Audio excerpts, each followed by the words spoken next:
Welcome to the Invest Like a Boss podcast. I'm Sam Marks. I'm Derek Sparts. And I'm Johnny FD. We're self-made entrepreneurs who invest our own money and use modern technology to invest like a boss. Join us each week for exclusive interviews with our network of modern investors, business owners, and multimillionaires to discover new ways to invest our hard-earned cash.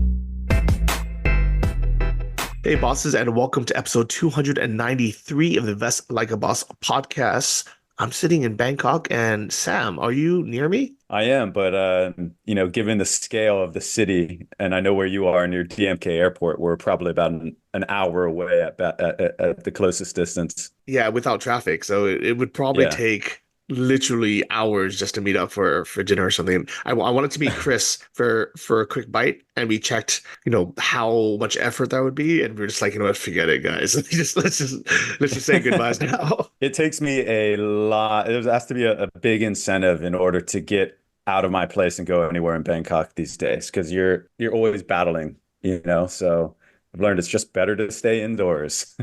Yeah, or not live in Bangkok. Right. Also a good point. And Johnny, it just took you 5 hours, the world's longest ride from Chonburi at the beach to Bangkok. Why? So, okay, if I had just taken a taxi directly, it would have been slightly faster, but it would have been probably maybe up to 3 hours just sitting in a car in traffic to come here directly, door to door, and it would have cost me 10 times as much. But what I did was I took a easy $5 taxi to the bus station, hung out for half an hour, took a $5 bus to An Nut, which is the main bus station in Bangkok. That was 2.5 hours. I don't think it would have been that much faster in a car anyways, and it was pretty comfortable. And then from there, I had to take another taxi to my hotel, which was 30-40 minutes of just sitting in gridlock, to go 7 kilometers, 5 miles or something. So I'm exhausted. I planned for the 1:30 p.m. bus, and I thought, yeah, I'll be here in plenty of time. I'll probably be able to go get a massage and have lunch and then hop on this call at 5. But nope, I was still half an hour late. So thanks for your patience, buddy. No worries, man. I actually just came back from Vietnam. You were in Vietnam just a couple weeks ago, right? Yeah, in Da Nang, yeah. Da Nang? Okay, I went to Nha Trang. Have you ever been there? No, but I heard that's the Russian favorite part of Vietnam. Yeah, it's a super beautiful place. I mean, it's a world-class beach without a doubt. Very, very good infrastructure. But I was supposed to be there for a week, and I left after like 3 or 4 days. I'm like, what's the point? I'm just like sitting in my room working, studying anyways. I might as well just go back home. I don't like the food in Vietnam as much. The people aren't quite as friendly, but overall it's a great place. A lot of potential there for sure for the future. My kind of final impressions of Da Nang and Vietnam in general was, if Thailand didn't exist, this place would be fine. Johnny, those words, I remember you saying this, and those words, I think, were part of the reason why I came back early. I'm like, yeah, it's so true. It's like, it's nice, but then as a comparison, it's just not, it doesn't stack up. But yeah. And if we have the option of being here, yeah, Vietnam's a little bit cheaper. The beaches are a little bit nicer, especially if you're not on like an island or something. But everything else is better in Thailand. The food, the customer service, just like the life, it's just a better place to be. Yeah, I have to agree with that. Yeah. So today we're going to talk about another regional play, or it's not a play, but a regional project. Yeah. Gentlemen by the name of Mazi and Dedy have built their charitable dream from the ground up down in Bali, a place that's very popular. And I thought this would be a good kind of, I was planning on airing this a little bit earlier, a little bit of New Year's inspiration for everyone else's charitable ambitions, but it's also a project. It's something that they built from the ground up. And what'll be cool in this episode, we'll get into the actual numbers of how much it costs, and people can see, you could position this basically as a business, but also as a charitable project, as they did. You can see what goes into it, how much it costs to get it started, and how they go about getting funding to keep it sustainable. Yeah, and it's interesting because it is in Bali, where there's a lot of entrepreneurs, a lot of nomads, a lot of people probably who listen to this either have been, currently live in, or know someone who's there. So it's something that people can get involved in wherever they live. And I think it's one of those things where at first, before this interview, I was thinking, okay, maybe this is only for people who have already made it. They have a big chunk of money, and they're thinking, okay, now I have, $10+ million, what should I do? Maybe I start a foundation. But as we're going to find out in this episode, you don't have to wait that long. You can literally get started for, $10,000 and just kind of start Hmm. now. And Hmm. let's hear from the guys, and we'll jump back in on the outro. And I'll play a little bit of devil's advocate as well, because I'm sure a lot of people who listen to Invest Like a Boss are thinking, I just want to make money. I'm not thinking Hmm. about spending money, especially on someone Hmm. else. So let's take a listen to the episode, and then we'll jump right back in. Yeah, and just everyone stay tuned because at the end of this episode in the outro, we're going to give away our first three books. We're giving away three books at the end of each month, March, April, and May. So we're going to draft. I'll show you guys how we do it. Whoa. Our first three winners, and we'll announce them at the end in the outro. So look forward to that. Well, I'm excited for that as well. So let's get started. Hey, bosses, we're going to take a quick break to hear from our sponsors. The show will be right back. Tonight we're focusing in on Zoom with Galaxy AI on the new Samsung Galaxy S24 Ultra. Ah, a baby tiger. Check out his claws as he prepares to pounce on that frog. Close one, but not as close as this Zoom. We can literally count the whiskers and... Oh look, Mum's here. Good thing I'm nowhere nearby. Go wild with Galaxy AI on the new S24 Ultra and zoom in on the epic day or night. Get yours now at Samsung.com.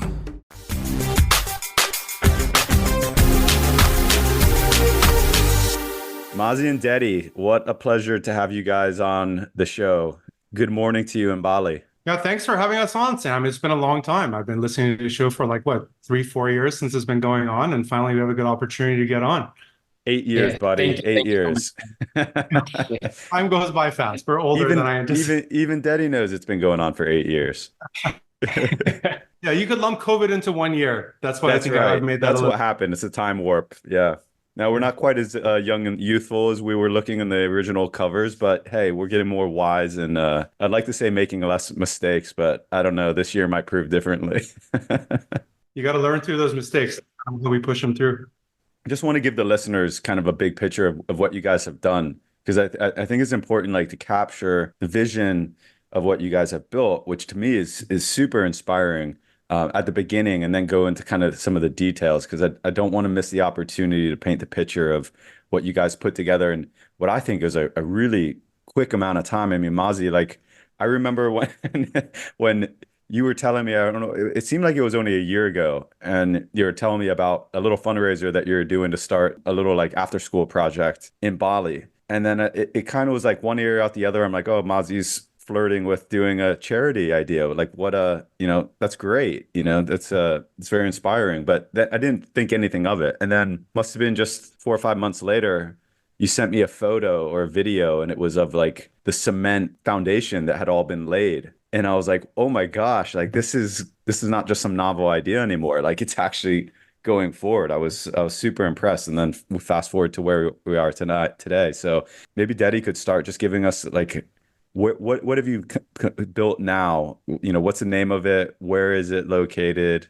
Just kind of the picture of where we are today. Yeah, so now we have about 200 students enrolled here, and we have about maybe 150 coming on a weekly basis. So I started with Dedy, as he mentioned, when he told me about the program. And the first I visited, we were having classrooms in the back of a basketball court. And actually, I think, Sam, I have a picture of that I shared with you.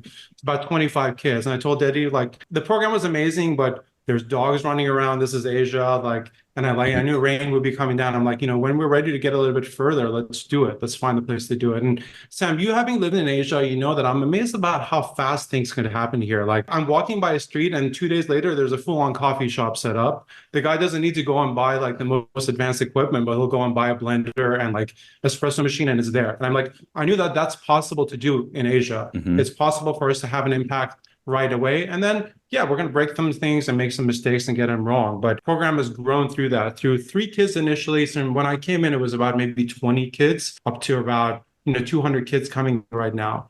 And we have a space, it's called a 2-ARA. An ARA is about 100 square meters, so about a 200 square meter space that we saw back in about August for rent. And we were able to take that for about 15-year rent to be able to build a center on it.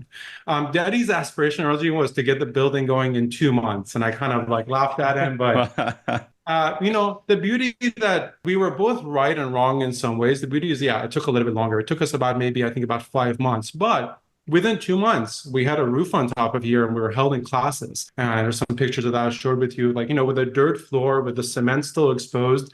We went up from 20 kids to about 60 kids coming just because there's more focus and concentration.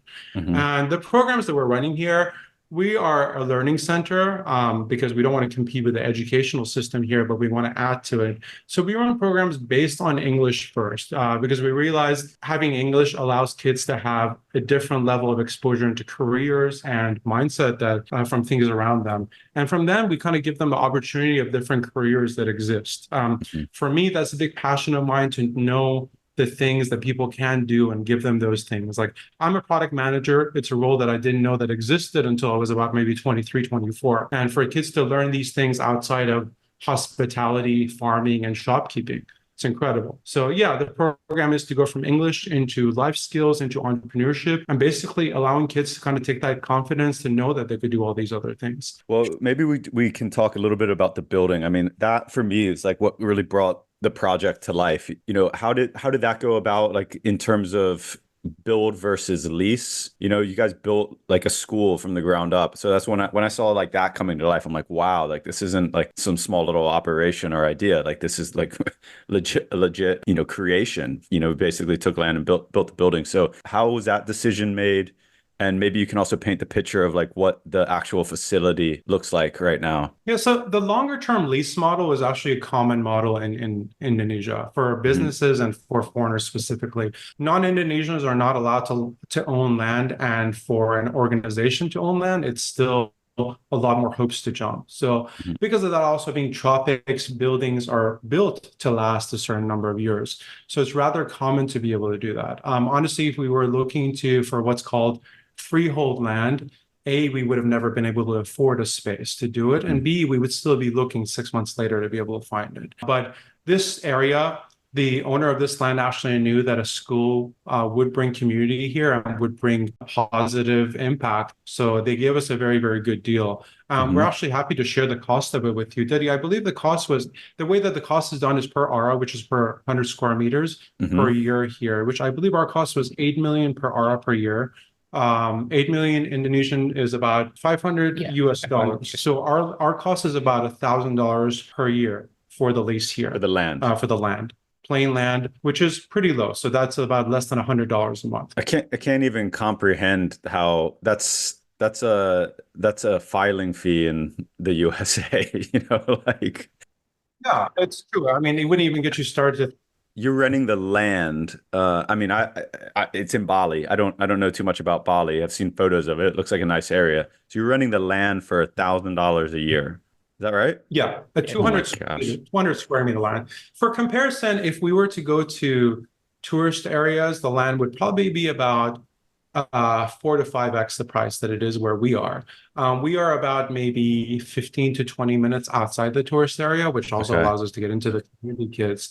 But these are kids that a lot of their families work in those areas and are able to do it. Got it. But yeah, because of that, we took a 15-year lease on the land. To start off, we paid for the first 2 years, and now we paid for the third year and have that ongoing. And after that, yeah, it was a matter of getting the building together. We did stumble on some of the building costs. Obviously, we thought it would be a lot lower than it was, but in hindsight, I'm kind of happy that we did it in the way that we did. This was an interesting balancing act between Dedy and I, because Dedy was ready to put a wooden shack on here and like start going. And I was like, no, we're gonna slow More down. authentic. Yeah. Well, we actually did consider bamboo structure for the place. And Dedy was right. In what I was wrong about is that I saw that when we had those exposed bricks and dirt, it made a huge difference. Like what happened is, like, I saw the community start coming in and they contribute to it. So it allowed things to start going. But then on my end, I think it was good that I pushed. So we built a little bit more detail. So this place will hopefully last for 15 years. I mean, honestly, other than things that need to change in the tropics. So yeah, we were, one interesting thing we did is we actually kind of quote unquote finished the building. What was it, back in November before our rainy season began? But because we had done it really, really cheap, the initial roof roof that we put in the place. I was in America visiting my mother, and I got a video from Dedy with a panic showing a bunch of kids in here and with the roof basically halfway caving through with a bunch of water coming through. Ooh, And he that was sounds like, "Oh, we have dangerous. a problem." Yeah, I was like, "Oh, that's not a fun." Well, dangerous because there's also electricity in here, so I worry about Dedy at that time. But we were able to get everybody out. We actually closed for about a little bit more than a month to redo the roof. So Mm, that put almost about 10K in addition into our budget to redo that. So it's these okay. little things that you consider. Yeah. There's things in terms of cost that are much cheaper, and there's things that are similar or more expensive that we need to get into America. But Yeah.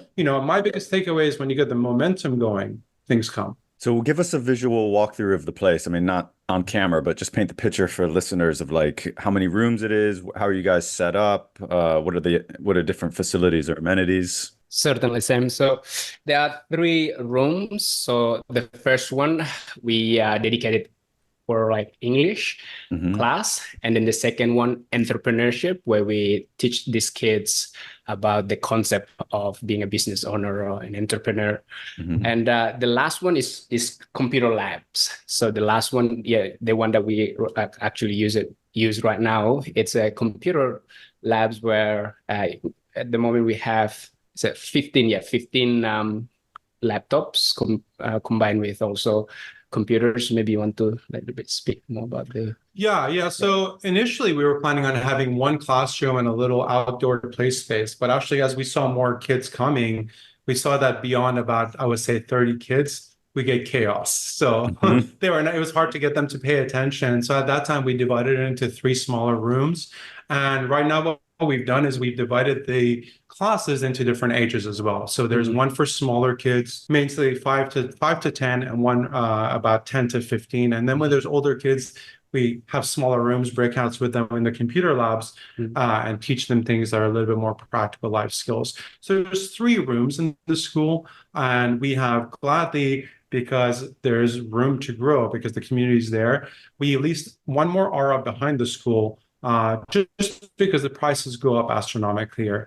Already it's true that I mentioned to you that it was low, but the prices have gone up about 50%. And the owner of this place basically said, "I like what you guys are doing. Somebody wants to lease all of my land." He had, I think, about 15 ARA in the beginning. So he kept one more ARA for us, which we may use as a classroom in the future as well, once we move forward. So yeah, 3 classes, breaking that into different ages and having this computer space. And our goal is to get this computer space to be a community space, because most people here have phones and don't have computers. So if they want to do something like a resume or something like that, we're opening it up to parents to be able to come and use it like a library computer room in the US. Yeah, it's actually a very interesting just thinking about that, like how when we were in school, it was all about learning to type on a keyboard. And I'm guessing that's still primary, but you don't really teach someone how to type on a phone, right? They just learn. But like on a keyboard, you kind of need practice, or you need actually like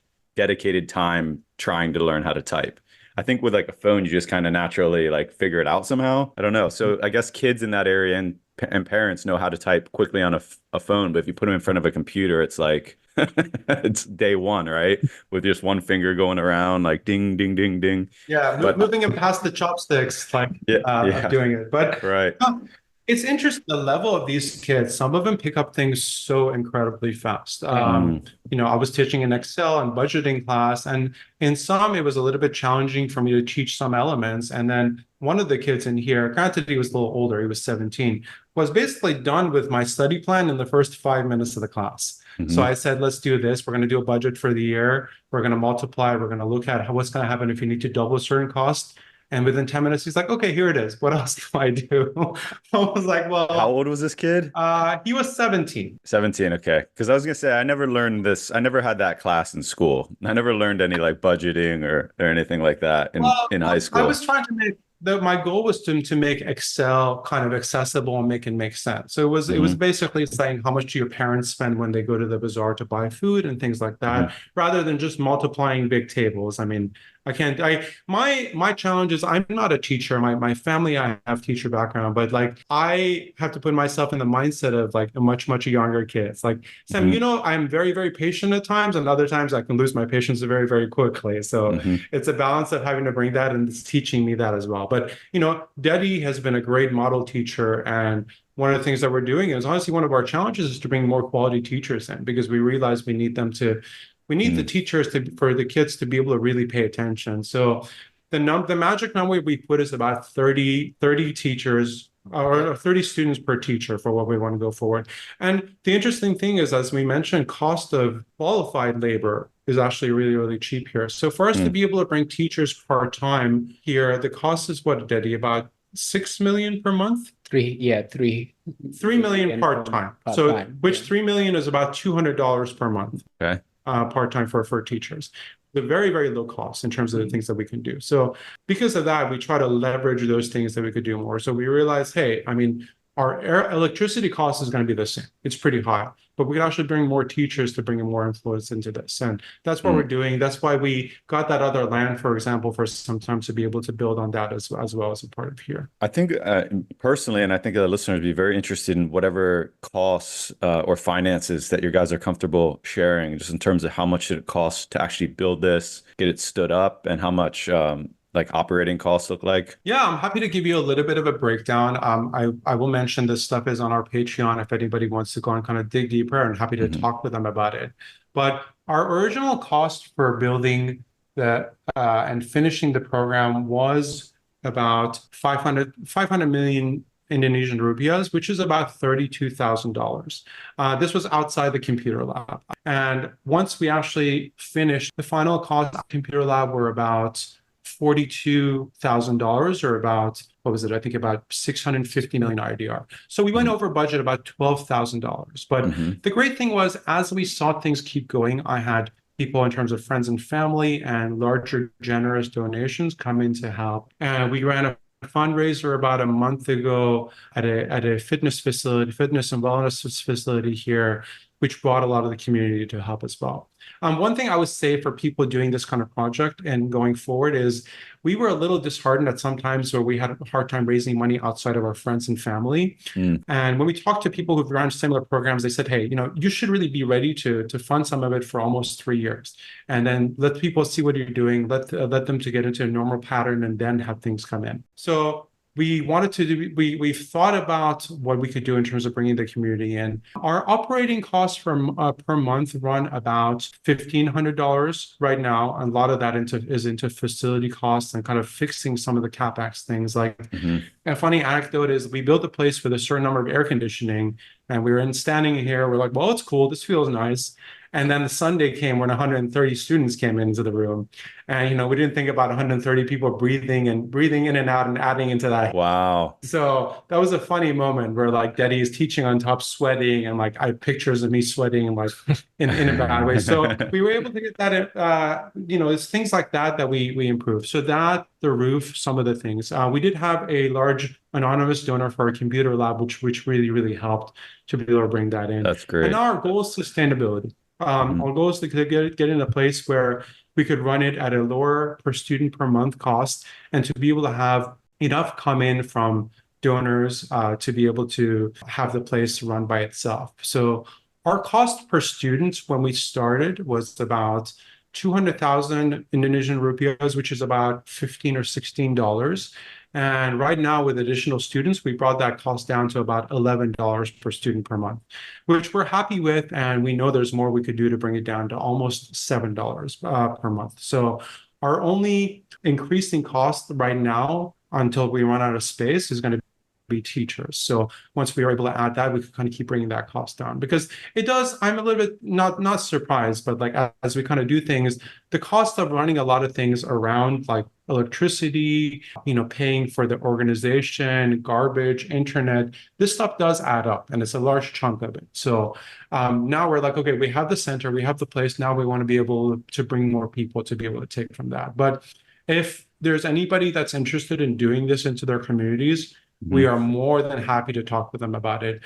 There's ambitious plans for us to be able to do more centers, and Dedy has a plan of 500 centers, which I love and appreciate. Wow. But I said, let's focus on this one for about 2 to 3 years, make sure it runs sustainably.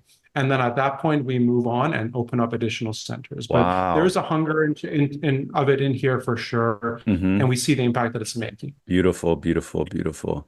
So I guess when you look at this and you think of the overall cost, it's kind of like you mentioned, Mazi. I mean, did you go into it knowing you're going to probably have to finance like everything? Or did you go into it thinking like, oh, I'll put in X, $5,000 or something, and then the rest will pick up from contributions? I personally went into the project thinking I would put in about $10,000. And some of that is from my mother and grandmother as well. I'll take 30 seconds. My mother and grandmother had a school. My family's from Iran a long time ago that was taken away from them. That it was a private school. And then they actually funded 10% of the kids whose families were a little bit less financially off with the tuition of the larger kids. So this was in my blood to be able to continue. And when the opportunity came, I told Dedy I was happy to do it. Having ran businesses before, I knew things would always cost more and take longer. So I was happy to go into it a little bit more. I went in, I would say probably about 5 to 7K beyond what I anticipated.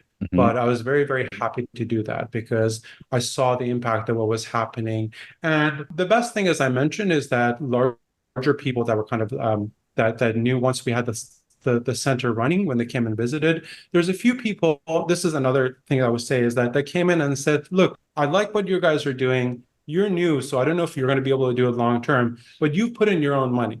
Because you've put in your own money for both of us. And Dedy put in a certain amount of his money as well. I have a Western salary, so it's a little bit higher in terms of what I was bringing in. But in terms of a percentage, he came in at a much higher percentage of his salary. Those people said, because you guys put in your own money, I'm going to give you a chance. And 2 people kind of gave in and give us funding to be able to have a run rate of another few months beyond kind of what we'd anticipated on it. But yeah, I anticipated going more. I anticipate as things are needed, I'm going to have to put in here and there. And you get creative as well. Like I rented my house when I was back in the US for a month to somebody that we both know. And I said, hey, instead of giving me rent, donate that money to the school. Funny enough, that was the same time that we needed to put tiles on the flooring, and we had miscalculated the price of tiles on the flooring by about almost the same as the rent that I had at my place, around 2K. And we're like, okay, well, great. Instead of giving it to me, this is serendipitous to send it into there. So we've gotten creative with little things like that as well. Yeah, cool. You mentioned about $1,500 a month for operating costs. So let's just say more or less 15, 20,000 US a year. Oh, from a lot of like the social media clips and stuff, I see looks like a lot of Western volunteers coming in, a lot of people coming in teaching different things. So is it possible to have volunteers do all the teaching so you don't have to pay the $200 or $400 a month in the volunteer salaries? I'm sorry, in the teaching salaries? So our plan is to open every day, so Sunday, and then all the way to, basically every day from 3 p.m. all the way to 6. And within that, we want to have a different class during those hours. So it depends on just volunteers. Like we experienced a few times where the volunteer says, okay, I come today or I come tomorrow, but then they don't turn up. So as a result of that, it's like, so that's why we want to have teachers, so to have someone there. And the volunteers are just, one could say, bonus to help. Yeah, okay, I get it. On top of that, so. Yeah, I get it. I somehow I didn't see the bigger picture there, but yeah, because you want to have classes, you want to be open every day, you want to have classes every day, you need teachers that are going to be there and reliable and not like, oh, I'll come today, but maybe not tomorrow, and the kids all show up and there's no one to teach. Yeah, and there's a consistency that's needed, and we also need them practically to be able to speak Bahasa Indonesia as well as English. So because a lot of these kids, they are learning words of English through us, so they need the teachers to be able to communicate in both languages. We love the volunteer program. We're actually trying to make the volunteer thing a little bit more of a cohesive program rather than people coming once or twice to be able to teach things. And we saw that this was something that was going to be an issue that we need to deal with. So Dedy is designing an entrepreneurship program, which is going to run for 12 weeks right now. And what we're doing with that is we are going to bring in different speakers at different topics that fits those elements. And I think that's one of the best ways for us to be able to use volunteers. Yeah. We have had a few volunteers who are teachers back in the US and Canada who have been a great help. But these kids, we want to be able to run them through programs that are going to, not be the same thing that you kind of come in and learn a little bit. With the smaller kids, that helps to come in, read a book, to be able to get them a little bit of English. But, if you're going in and scattered and it's a different teacher every time, it's not going to be able to be of help. So it's a balance of both that we need to be able to have and bring into this. And the entrepreneurship program that we'll run is like, so if I'm a marketing expert, that week we invite that person to come in and speak. If I'm a finance expert, we'd be bringing that person to come and speak. So that fits a lot better into the overall agenda. So right now you guys have about 200 students. Is that kind of like max capacity for the center? I mean, I guess all 200 are not coming at the same time typically, right? It's like they come every other day or... We have 200 registered. We have large Sunday classes, which run more than 100 students. Wow. And then on a daily basis, it's, what is it, about 50 or so? 50 to 70. So that's why we plan to have the class every day. So then some kids, they can make it on, say, Sunday. Some kids can make it on Wednesday. So then we have a variety option for them as well. Yeah. Because if they all come at once, this school will fill. It's a fun chaos. But fun chaos. Their enthusiasm is definitely there.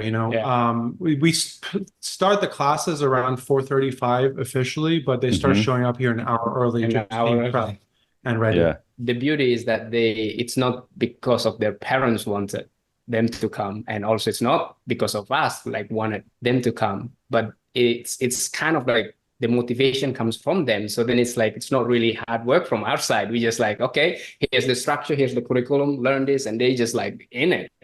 So that's kind of really, really help us with it. I checked out the website because this is kind of like an ops question, but good website like this can easily cost, well, let's say in the past I've routinely paid $3,000, $4,000, $5,000 to set up. This is it's a fairly simple site, right? It's like a content site, but how did you build it, and what platform did you build it in? What were the costs associated with that? I think that's where the beauty of volunteers come in. So we actually recruited somebody that we knew, one of our good friends who has experience there. He built that on Webflow for us. The cost is basically, I think, a $30 per month Webflow subscription that I pay for it to be able to run.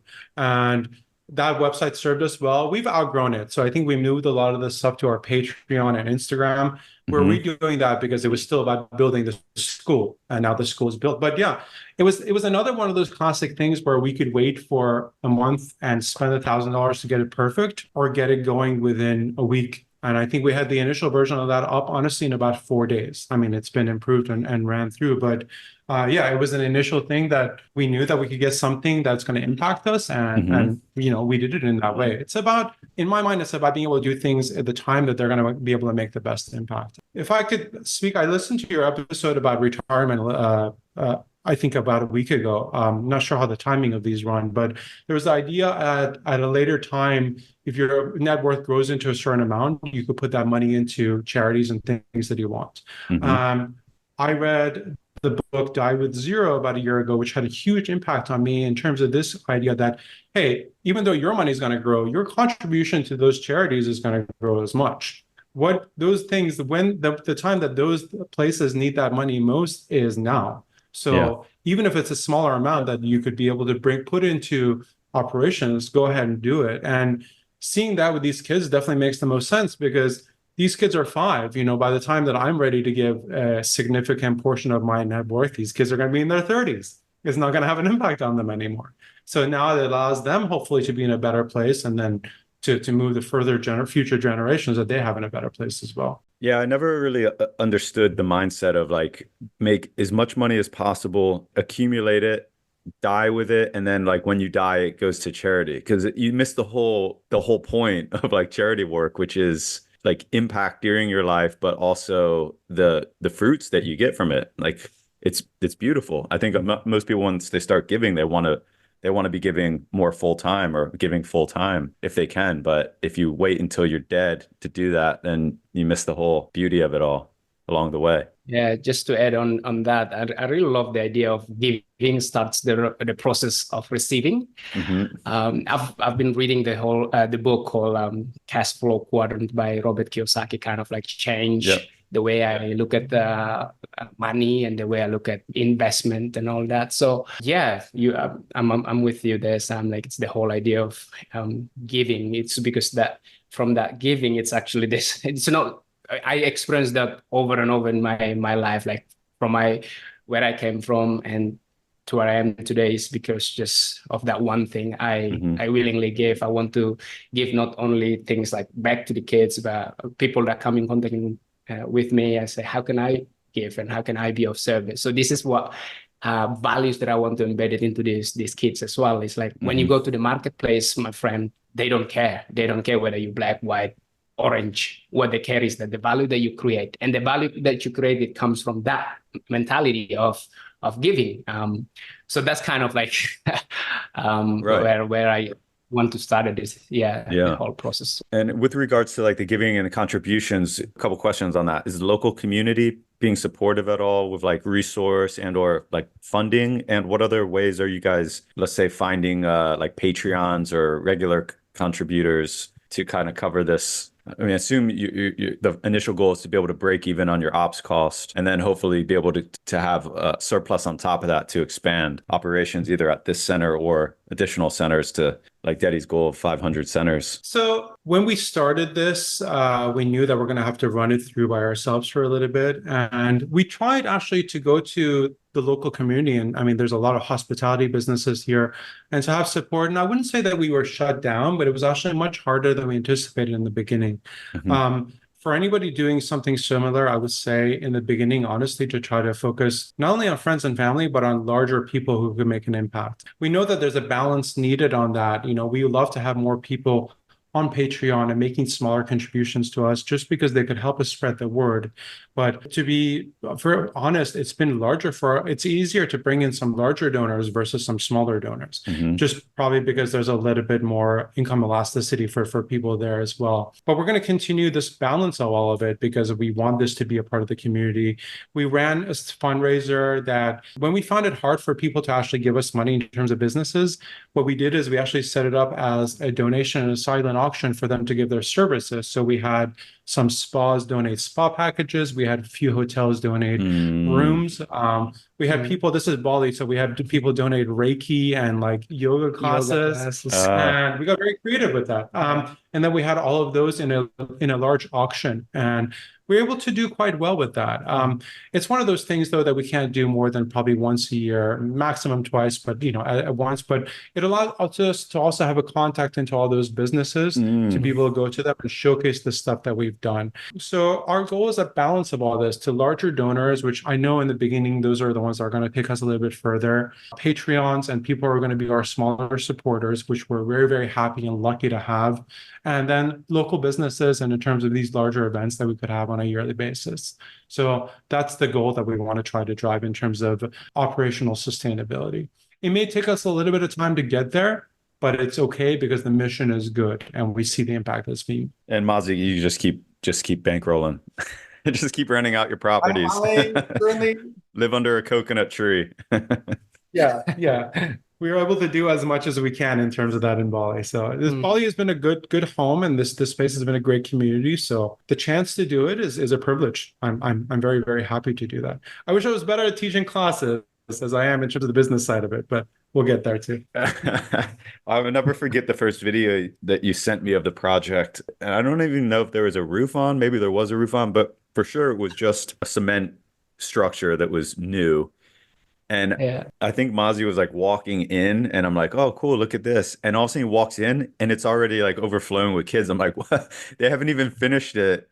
And they're already in there, like kids are already in there learning and you guys are teaching classes. And I'm like, oh, that's so cool. Like that would never happen in other places, right? Where like going to a half-built building and teaching like proper classes. But I think it showed the eagerness of the community and the kids which was really, really cool. Dedy, it sounds like you've been kind of doing this for a while, in terms of like, helping out local community and helping out and teaching kids. But Mazi, I think this is somewhat new to you. Like, how does it feel now that it's like built? Is like the buzz worn off a little bit? Was it really cool to build it? And now it's like, damn, I'm busy in ops, or is it still like really impactful each time you go in? Well, I mean, Dedy took on the bulk of the work. I mean, I kind of helped him with everything that was around. It is a lot of work here. I had said from the beginning that my goal was to get this place going and get it to be a sustainable path. And once we're there, it's other focuses that I want to be able to have as well. But there's more needed on that, and I'm going to continue to do that. And I see the impact of it. It's hard. I'm not going to sugarcoat and say it's not hard. It's 10 times as hard for Dedy balancing everything that he balances as well here. But the moment that I come in and I see the kids, like the energy comes in and I understand why we're doing it. And that's why, like, honestly, like, I know a lot of your listeners probably visit through here. If they want to come in for a volunteer or just to visit, we invite them to do that and just kind of see that buzz for themselves. So I would not say it's easy. And yeah, the buzz wears off until you walk in with the kids in here again. And then it's back on in that second. So it's a good privilege to be able to have, for sure. And it's probably pretty cool. Like, you always have new kids coming in, right? Because some kids will get older and move on, and some kids will be newer and they'll be full of energy. And so it's always changing. It's quite dynamic in a sense. Yes. Okay, so guys, where do we go from here? Your next goals are become sustainable in terms of operational cost and then expansion. Dedy, you mentioned you want to open 500. That's the rest of your life work. Maybe you can go a little faster, but wow, that's super ambitious goal. Tell me more about kind of where that came from. The idea behind that is to, again, it's also, Brother Sam, it's about sustainability, to create something that sustains. So the plan behind that is, rather than build a center, we go and then go to the remote places and then just hire one teacher there, and then bring 30 maybe plus children, and then we can provide them with the curriculum and also the things like laptop and also. So that's kind of like the idea behind it. So throughout Indonesia, so the idea is to expand it in a way that is, we don't have to go there physically, because I don't think I can do that. I cannot spread myself too thin like that. So how can we just hire teachers and train them, give them the curriculum, and then provide them with the tools needed to teach these kids. Right. Dedy's partner is a teacher. So what we're doing is we're putting programs just in the same way that you would operate and run many subways, and programs that you could take and people can be able to run that program in different places as well. It's not something that is a big focus for us yet, but as we're doing this work, we want to try to see how we could use this work to be replicated in other places as well. Because obviously the leverage on this is huge. And as Dedy said, all you need is the same thing that we had. You need a garage, or you need like a basketball court for you to be able to start this. And when there is a desire, we will happily kind of start to bring that out. I don't think it'll be our initial focus for a little bit, but for sure it makes sense for us to think about everything we're doing in that approach of how is this going to work for a larger case. Because as we said, here we're going to tap out on the number of students that we're going to be able to have, but it makes sense for the work to be able to go further. Well, guys, I think it's a really inspiring story. I mean, I've showed like photos of what you guys built, even to like my mom, and she's like, you can tell her, she's like, was getting emotional watching it. It's like, it's such a cool thing. And she even said like, this is something she would like to like contribute to and stuff, because this is like very, very close to her. So I hope you can find more and more ways to get the project out. Like this is a relatively small center in Bali, but I think it has a very big message, And Mazi, I know we've talked about this, is like, how do you use like social media and other platforms to try to like tell these stories? Because also what I realized, like even in my Instagram feed, it's like every 2 months, I just want to get totally off Instagram, but I can't, but every 2 months I have to go through my Instagram and like clean up the feed, because it starts getting a little bit more oriented to like hockey fights and baseball brawls and like girls in bikinis and stuff. So I have to like continually work to just clean it up. It's like weeding out my mind in a sense, right? And I would like more, like all of our story. Yeah, exactly. So I want to train the algorithm to have more stuff like this, like positive messaging. I mean, I've been doing it to a degree with some things, but I think the point is like it's not easy to find stuff like this on social media. You know, it's not easy to find like these kind of feel good stories. And one thing I've noticed is like there's a lot of people that's doing really good work, but they're not talking about it too much. I'm not sure if it's just like, hey, you know, I want to do good work for good work's sake, but I also think it's a really big missed opportunity. Like Child's Dreams for one. Like I've talked to them, they've built Dedy, like your goal's 500 schools. I think they've built 400 schools over the last 20 years around Burma, Laos, Cambodia, like the border of Thailand. But no one really, they don't have much, like they have very little social media. They're known within their big private donors, but the rest of the world doesn't know this incredible work that they've done over the last 20 years. It's like so inspiring. I don't know. I don't know if they're like, the reason I'm telling you is this is like, I hope that you can kind of use your story to showcase it, like put it up on a mountain, put a light on it, and like let's bring this story to more people because it's inspiring.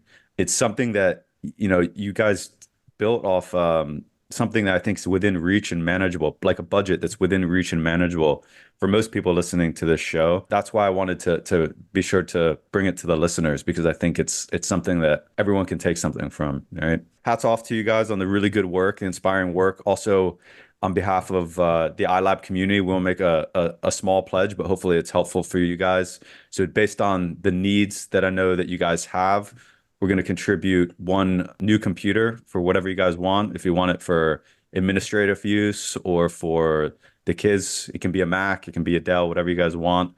We're also going to donate $1,000 cash. Yeah.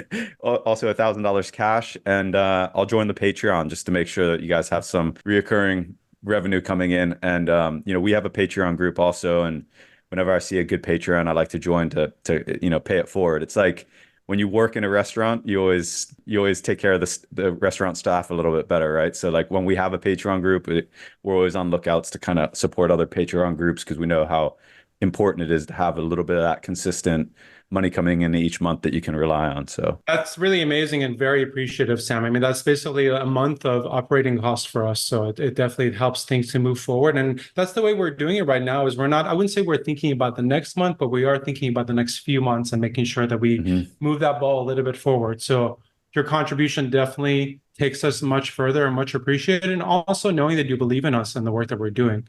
It's very, very appreciated and gives me motivation to kind of push on this. Thank you so much. 500, nothing short of 500 centers is acceptable in this lifetime. One good center is what we're going with to begin with.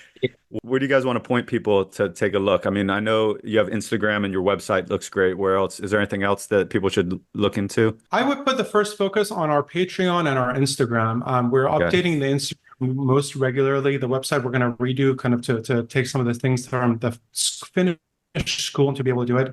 And then through Instagram, you could actually get in contact with us. If you guys are here, want to do a tour, if people want to do a personal donation, similar to iLab, which we very much appreciate.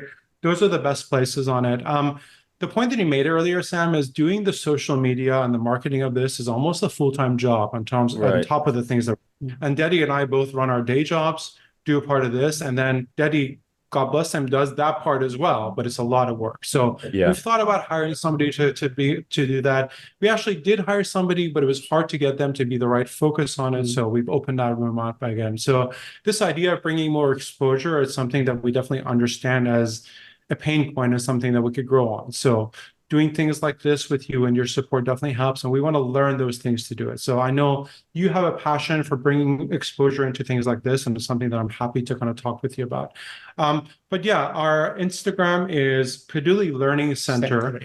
People could find it. I'm sure you'll share the links in terms of that and the Patreon. And then you guys could hit us up directly as well in there. Cool. And for people that know Bali, where are you guys located on the island?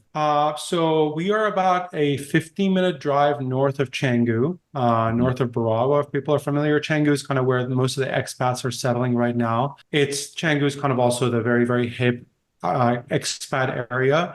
And this is a place where a lot of the kids' parents work there, but also there's just not enough exposure to that outside. So people are welcome to come visit. You could search Peduli on the map for us. Very cool. All right, guys. Well, thanks for sharing the morning with you, with us and the iLab listeners and community. Thanks for the good work and the inspiration to start this year. Thank you, Sam. We appreciate the inspiration very much. Thank you very much. Hey, bosses, we're going to take a quick break to hear from our sponsors. The show will be right back.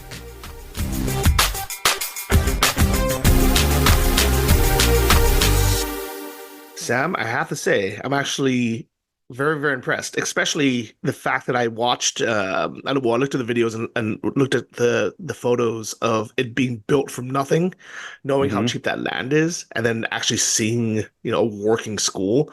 I think that's pretty impressive. I could not believe going into the numbers how cheap it was. I mean, we hear like we knew Bali used to be cheap, but now I think everyone's under the impression that it's totally unaffordable. I mean, the property prices by most people's accounts have gone up two, three, four times just in the last few years, and it was already on to kind of this exponential curve up over the last decade. But man, they got that land super cheap, and the cost of construction is super cheap. So even if you pay a lot for land, what's kind of cool in this region is even if you pay a lot for land, you can still build for nothing. Like you can still build a nice house for 30 grand, 40 grand in a lot of these places. Well, I encourage everyone to go take a look at the website because it's very nice for a school, but Mhm. I don't think it's what people imagine a Bali style villa to look Yeah.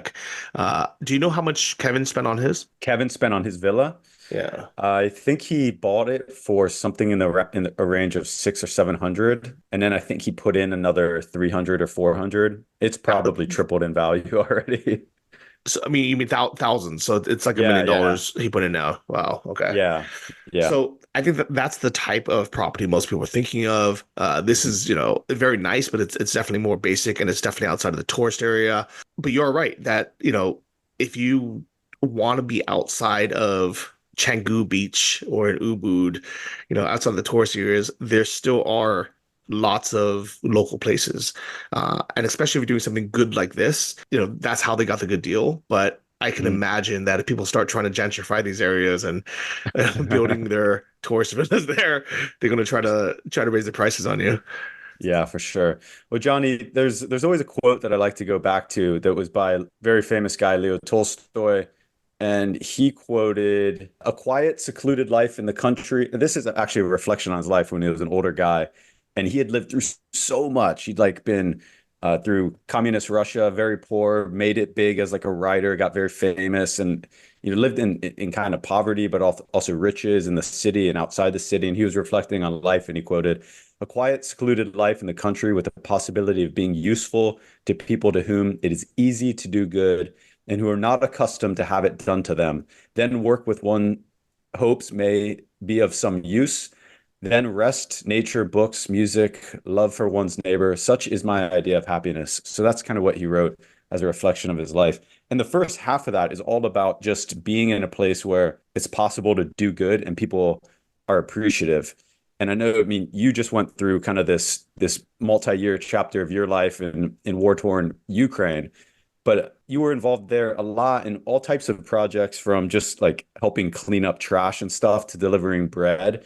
And I imagine, like, I'd like to hear from you, but I imagine, like, even though you're living in somewhat of I mean, in a really rough part of the world at that time and unstable and dangerous, I imagine there's a bunch of joy in just being able to help people and the people being able to, be appreciative of what you're able to do for them.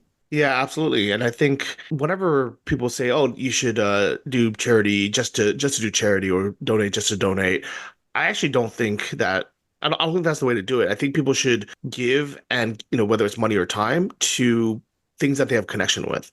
And for me to be able to help locally and actually help these people who were suffering for something that wasn't their fault, during like a very bad time, when they really needed it, that was very, very rewarding for me. So it's one of those things where on one hand you can say, if you are a wealthy, entrepreneur living in Bali, and just eating $15, avocado bowls every day, yeah, maybe you should be giving 10 or 20 bucks to helping, this school, because you are using, their land, you are there, and, they probably don't have much else of a connection to the locals besides the surfer dudes, who are basically gentrified, versions of Yeah. the Indonesians themselves.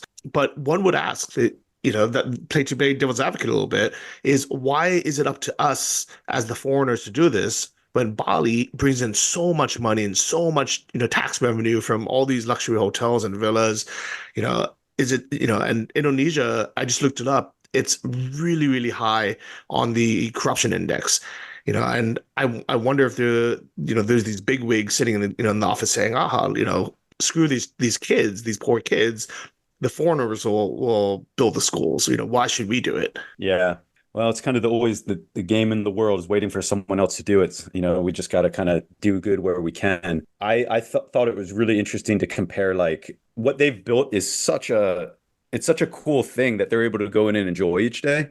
But at the same time, it's like they just gave birth to a baby. It's like you kind of are responsible for that going forward, right? You need to make sure it's funded. You can't really turn your back on it. So in comparison to say writing a check for 30 grand, maybe having a quick, oh, that was cool, saw that get built, and then you're done, wipe your hands, versus this where you're involved. I mean, and that comes with its own set of pros and cons. I think we touched on in the episode, but what's your flavor, Johnny? What would you do? Would you rather just give the money to someone and just be like, okay, cool, I'm going to go for the opening and then walk away? Or would you rather have this in your backyard and be able to participate? So actually, this exact question came up a long time ago. It's probably 10 years ago now when, yeah, it was like 2014 when I first started making money. And I thought, you know what, I should give back to Thailand because I've been here, for so many years. It was always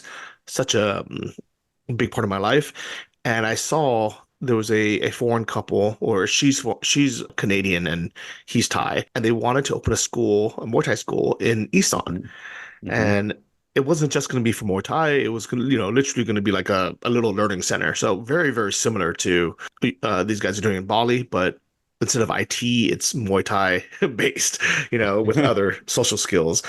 And they wanted to build a gym from the ground up. They wanted to build some accommodation. They wanted, to be able to feed these kids because all of them just came from, really, really poor areas. As anyone who's been to Thailand knows, Isan is the poorest region in Thailand. So I asked her, I said, hey, I can give you, I can write you like a $300 donation now. Or I see there's another option where, I could do like a monthly donation or something, 500 or 1,000 baht or something. I was like, what would you prefer? And I was really shocked when she said, please sign up for the monthly donation. It's better for us.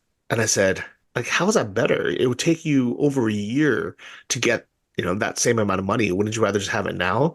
And she's like, no, it's better for us to know we have a certain amount of money coming every month so we can, pay the bills and pay the teachers and everything. And I said, yeah, okay, sure. That's fine. I mean, it's been 10 years now, me paying that. I've never canceled it. It's been on auto pay. So she's definitely got a lot more than the initial 300 bucks I was going to give. I think that is the best way to do it because yes, it does cost money to initially start something up, but I think it's way more important for them to have consistent funding to keep it going. Because if they can't get it built in the first place, they probably never would have been successful, regardless. But once it's, once they put in the sweat, once they put in that first, amount of money through friends and family, through their own personal investments, then it's kind of up to the general public or people who are connected somehow to it to be able to keep it going. Yeah, I agree. And good on you for those contributions. You might want to write them, Johnny, because after you told me about them the first time, I'm like, man, I want to support them. So I reached out to them and I never heard back. So I basically reached out like, hey, I want to contribute. Like, what's the best way to support you guys? And I never heard back. So oh wow, okay. Maybe their web form's broken, but it's probably worth making sure your dollars aren't going into a black hole. Yeah, definitely makes sense. Okay, cool. All right, cool. So let's go ahead and draw our first three winners. Yes. Before that, I will say we've already contributed on behalf of all the iLab listeners out there. We've contributed both a new computer and $1,000 to Peduli to support them in their good work. So thanks to all the listeners supporting the show.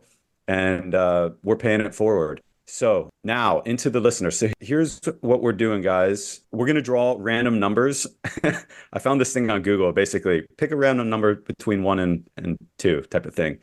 It's pretty easy. One so and it's a kind of half. like a lot. Yeah, right. Exactly. So there's 56 people that filled out this survey. We're going to do this at the end of every month. This month will be the first drawing. We'll give away 3 in April and 3 in May. So 56 people have done it so far. If you guys want to be in the next drawing, or if you've already filled out the survey, you're automatically included. If not, just fill out the survey in the show notes. It's very quick. I think it's only 6-question multiple choice, and it helps us to plan new episodes and new content for you guys. So let's go ahead and do it. I'm going to click start. And I pulled it up. Can I do it just so everyone knows we're not cheating? Yeah. You found a thing, like a tool, right? There's a bunch of them online. So 1 to 56.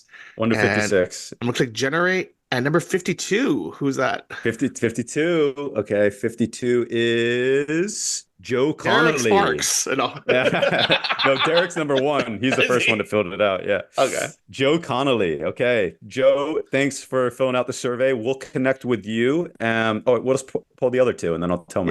Yeah. And what books are these, by the way? Is this Sam's new so it's autobiography? No, it's totally up to them. So the easiest way is we send you a 1 credit on Audible. Another way we can do it, if you live in a place that Amazon ships, we'll ship you a physical book of your choice under $20. Okay. And the third is not as optimal because we do want to send you a book, but if you don't have access to either of the 2 for some reason, we'll just send you $15 on PayPal. No, but take the come book. on. Take the book. I'll send them an e-version of one of my books. How about that? Okay, yeah. If you don't have either of those 2, you get by default you get an e-version of Johnny's book. All right.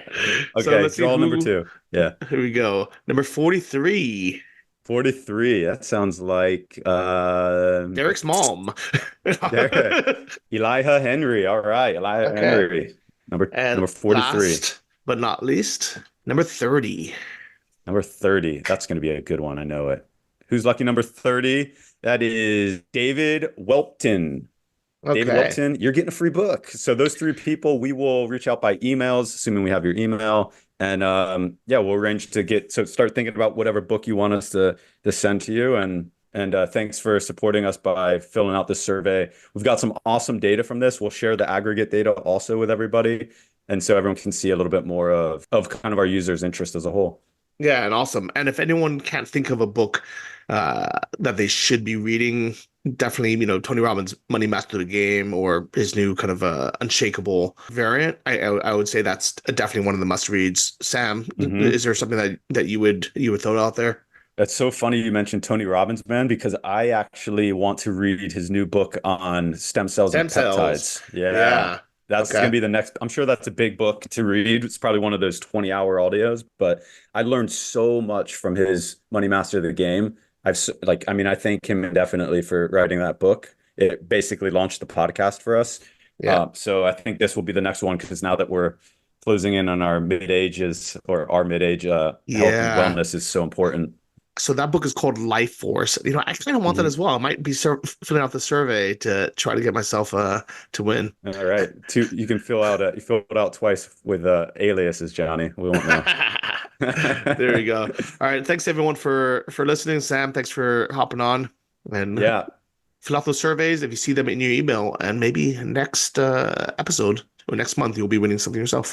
Thanks for listening to the Invest Like a Boss podcast. Join our mailing list at investlikeaboss.com to get exclusive access to our insider investment portfolios and our private members forum. If you enjoyed this episode, please subscribe on iTunes or your favorite podcast app. Tell your friends and leave us a review in the iTunes store. It helps more than you know. See you guys next week.